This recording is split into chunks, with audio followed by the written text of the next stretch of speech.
Legal advice on the power of manifestation. What the hell is this lawyer talking about?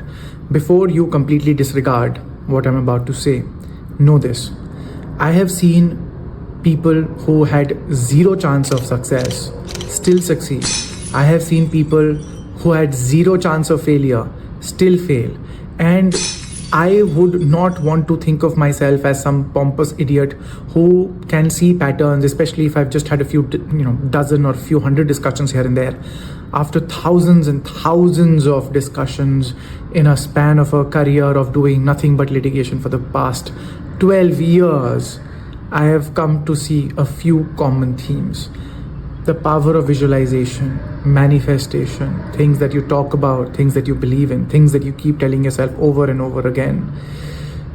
It has given me this inescapable conclusion that certain things may be out of your hand, but what you visualize, what you talk about, there is a huge component in the power of manifestation. There was this husband client, I remember.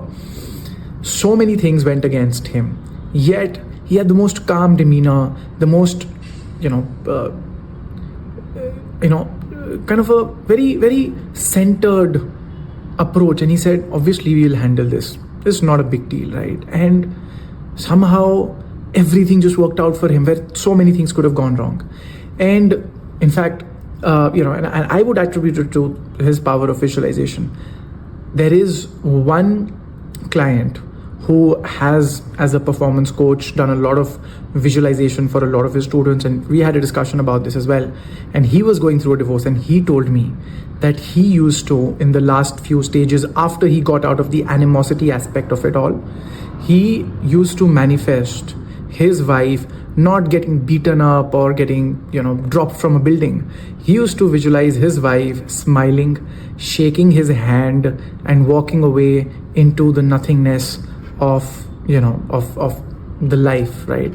And somehow, just a few months after he signed up with us, despite several years of ongoing battles, when he was able to kind of get over his animosity, his angst, his angst against the wife, when he put to test his own ideas, his own philosophies about manifestation, he was able to make them come true. Call could be hocus pocus. What is this guy talking about? Just thought that I should put it out there for those of you who are willing to test out. If nothing else, call it the hypothesis of an old fool.